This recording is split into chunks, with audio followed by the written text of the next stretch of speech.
I'm John Barr, and normally when I talk about movies, I like to watch them before having an opinion on them. However, today I'm here to talk about a movie that apparently you don't have to watch before knowing exactly what it's about and being able to join in on the full discourse, and that is a movie called Don't Look Up. Don't Look Up is a Netflix original movie directed by Adam McKay, stars a whole mess of A-list actors, and asks perhaps the most important question that has ever been asked to America, nay, the world at large. That question: what if climate change is real? A just absolute hard-hitting, serious satire from the brilliant mind that brought you the movie about how maybe Dick Cheney was a bad guy? Oh no. Guys, what if climate change is real and Dick Cheney's bad? Have you even thought of this stuff before?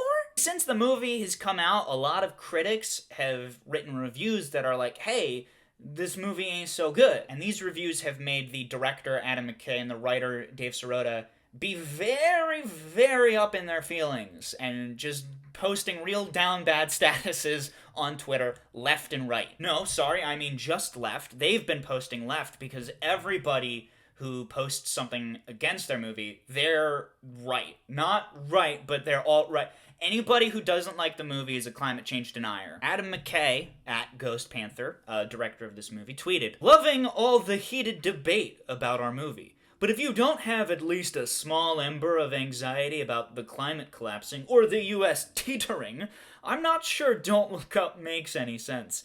It's like a robot viewing a love story. Why are their faces so close together?" First of all, you show any robot the movie Your Name, and I guarantee you they will be gushing tears. Tears of absolute pure oil. They just passed themselves a dang Turing test. Is that what that test is about? I don't know. Second off, hey guy, I get you're the person that invented commentary on social issues because you put Margot Robbie naked in a hot tub to talk about how the stock market is sometimes bad, but people not liking your movie is not the same thing as them not understanding climate change. Those two things can in fact exist on different planes. Proposal: I'll take all your tweet slams of the film for not singularly solving the climate crisis, and for every one of those tweets you publish, you then go knock on a door or attend a protest or do literally anything to fight the power of the fossil fuel industry. Deal? David, when I moved out to Los Angeles, my first job was as a door-to-door canvasser for Greenpeace, so apparently I am completely qualified to tell you to go fuck yourself. You just gotta take it. Sorry, bud. I worked that job for 5 days, so if you want to argue with me, you gotta go make 4 more climate change movies. I don't make the rules, you do apparently. Nobody thought your movie was gonna single-handedly solve the climate crisis. I was never putting that much faith in Adam McKay. Don't you worry, David.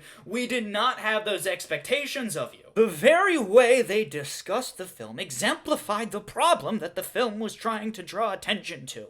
Some of the responses to the movie could have appeared in the movie itself. So by making fun of a movie about climate change, we are doing the exact same thing as making fun of climate change? I have to disagree with you there, bud. Like, there's no pretense of even trying to engage with the criticism other than Adam McKay being like, oh, I love the discourse. I think it's great that people are making fun of my movie. I'm actually laughing. This is just a bad look for the debate around climate change. You are making yourselves look like fools because you can't take any form of criticism, and that is actually going to do more to hurt the argument that climate change is something to take seriously when all you can take seriously is yourselves. Because I guess it is important to clarify, this movie is not just about climate change being a real problem. It's about how Adam and David are very smart and good because they know it's a problem. This movie has become a Rorschach test. Either people believe it's shitting on conservatives,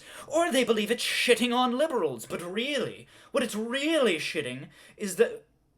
No, okay, yeah, there is no on in that sentence, just had to confirm. But really, what it's really shitting is the need to define who loses in an altercation, instead of what the fuck the altercation is about. And you can't retweet this like, oh yeah, it's about the issues, it's not about who's winning or losing, The whole reason you're so up in your feelings posting on Twitter is because everybody told you that you're losing when it comes to making a good movie. And you're out here like, no, it's actually, no, because we made it about the issues, so we won. A climate movie is the #1 most popular film on the world's largest streaming platform.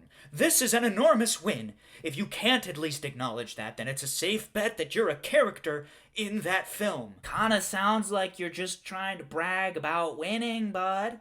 Kinda sounds like that's your main focus is about how you won the Netflix fight. Honestly, I'm just using the dumb discourse around this movie to talk about how we've kind of seemed to boil down to the same film discourse over and over, which is that a movie is good or bad based on what its subject matter is. Like, are we saying that The Godfather is a bad movie now because it's about crime? It is a movie about crime. It's, in fact, a movie about a whole family of crime. Does that make it bad? In a way, I'm sort of glad that the Don't Look Up discourse came around so we could finally stop having the Licorice Pizza discourse, which was all about how that movie was bad purely for the fact that it prominently features putting pineapple on pizza. Paul Thomas Anderson, you sick fuck. Like, I guess I'll go ahead and specify that it's okay to think that good things are good and bad things are bad. That's a fair way to be. I'm not saying you're not allowed to care about climate change. I'm just saying we're past the point where you just get a gold star and a little pat on the head and a fresh baked apple pie just because you say those things. We're kind of past that. It's just like when Green Book won the Oscar for Best Picture and everyone was like, really? The only way this argument of how important it is that a climate change movie is #1 on Netflix is if you've somehow diluted yourself into believing that that movie being #1 on Netflix means that suddenly people are gonna be convinced that climate change is real. Do you think your movie's gonna be the thing to do that? Who do you think you are? Pentatonic singing at the White House about how vaccines are real? You're not gonna be the deciding factor there, bud. And now they've turned the fact that they've made a shitty movie into just a weird ideological war where every critic is some kind of classist. Again, the world is fucking cyclical. Now we have to have the exact same discourse we had around superhero movies about how, you reviewers are just too elite to understand the grim and dark complexities of Batman. Like, I read these fucking tweets from these guys, and it's exactly just like that copy pasta about how you need to have a high IQ to watch Rick and Morty. These two brave soldiers out here fighting for climate change by getting a bunch of money from Netflix. Oh, these poor braver than the troops men. Totally get why a bunch of elite critics panned Don't Look Up. Way too accurate indictment of the dystopia they've co-created. The movie is good, and it's also important if you care about trivial matters, like having a livable planet. I'm sorry, so now you're arguing that climate change is coming from movie reviewers? My god, the polar ice caps just melted another 8%. That can only mean one thing.